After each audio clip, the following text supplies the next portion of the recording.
कंचन के बेटे ऋषि की शादी कहीं नहीं हो रही थी। एक तो ऋषि मोटा, ऊपर से कमाई भी कोई खास नहीं। लेकिन कंचन को तो शौक था मॉडर्न बहू लाने का, और उसे एक दिन ऐसी लड़की मिल भी जाती है। हमें तो आपका ऋषि बहुत पसंद है, लेकिन मैं आपको साफ साफ बता देती हूँ, मेरी बेटी के शौक थोड़े से अलग है बहन जी। अरे बहन, हमें सब पसंद है। आपकी प्रियंका जैसी लड़की की तलाश मुझे कब से थी। जींस पहनकर अंग्रेजी में गिटर पिटर बोला करे। अरे बहन, जरा सुन तो लो, मेरी बेटी के शौक क्या क्या है। अरे नहीं नहीं बहन, बस लड़की को देख लिया तो सब कुछ देख लिया। आप ना शादी की तैयारी करो, और वो जरा सामान की लिस्ट भी दी है ना मैंने। हाँ बहन जी, सारा सामान शादी से एक दिन पहले ही आपके दरवाजे आ जाएगा। मजा आ गया, मजा आ गया। अब तो बस आप शादी की तैयारी करो। प्रियंका के माता पिता के जाने के बाद कंचन का पति उससे कहता है, अरे भाग्यवान, तुम तो कुछ ज्यादा ही जल्दी दिखा रही थी शादी की। अरे बोलने तो देती, लड़की की माँ क्या बोलना चाह रही थी। अरे आप चुप रहिए जी, कुछ पता भी है आपको? बस मुफ्त में बोले जा रहे हैं। मेरी दोस्त शशि की बहू देखी, लंबी पतली और पढ़ी लिखी, हजारों में कमाई और संस्कारी भी। अरे पर जब वो मेरी बहू देखेगी तो जल भुन जाएगी। लेकिन तुम तो शादी ऋषि के लिए कर रही हो ना, या शशि के लिए? तुम्हारा लड़का कुछ कमाता भी नहीं है, और शरीर भी भगवान की दुआ से फूलता ही जा रहा है। फिर बोले आप हैं? फिर बोले आप? मैंने कहा ना, प्रियंका जैसी जींस पहनकर अंग्रेजी झाड़ने वाली बहू किस्मत वालों को ही मिलती है। चुप रहिए आप। पति के लाख कहने पर भी कंचन ऋषि की शादी प्रियंका से करवा देती है। लेकिन प्रियंका जैसे ही घर में आती है, वैसे ही जोर जोर से चिल्लाकर नाचने लगती है। आज मेरे यार की शादी है, आज मेरे यार की शादी है, अरे नाचो मां नाचो। आज मेरे यार की शादी है।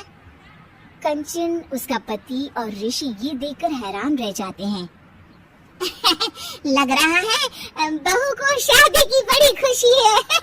हाँ, बहू क्यों नहीं, हम भी नाचेंगे। अरे नाचो नाचो जी, मुंह क्या देख रहे हो? चलो चलो नाचो, बहू कह रही है।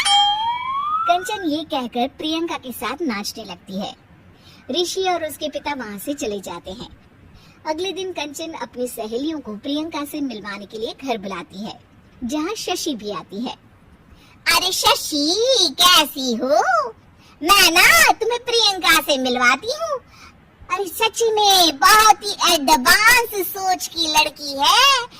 कितने मॉडर्न ख्यालात है उसके, पता है तुम्हें?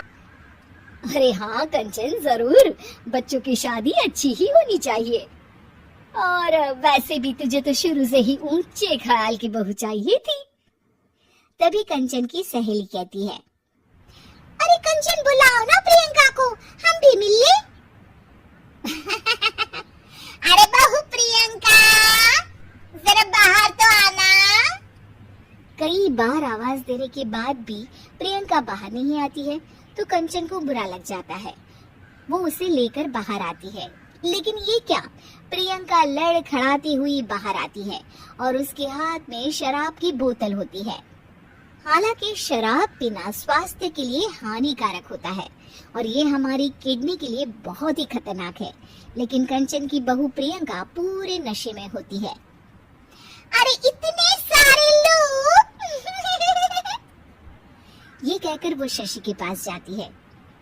आंटी जी, पत्ते खेलेंगी, पत्ते। अरे दूर हो, दूर हो, तुम्हारे मुंह से तो शराब की बदबू आ रही है। अरे कंचन, माना तुम्हें मॉडर्न बहू चाहिए, लेकिन आधुनिकता का मतलब ये तो नहीं ना।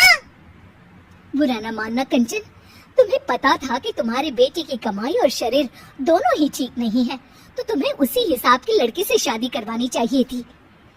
ऐसा कहकर सभी औरतें वहाँ से चली जाती है। तभी प्रियंका की माँ कंचन के घर आती है। अरे बहन जी, बड़ी चालाक निकली आप तो। बिना बताए अपनी पियक्कड़ बेटी मेरे लायक बेटे के गले में बांध दी। आय हाय, बड़ी आई बिना बताए। उस दिन जब मैं ये बात बता रही थी तो तुम तो सुनने को भी तैयार नहीं थी। अब भुगतो तुम। ये कहकर वो वहां से वापस चली जाती है। सबके जाने के बाद कंचन अपना सर पकड़ लेती है। हाय रे, आधुनिकता की अंधी दौड़ में मैं अपनी संस्कृति ही भूल बैठी थी।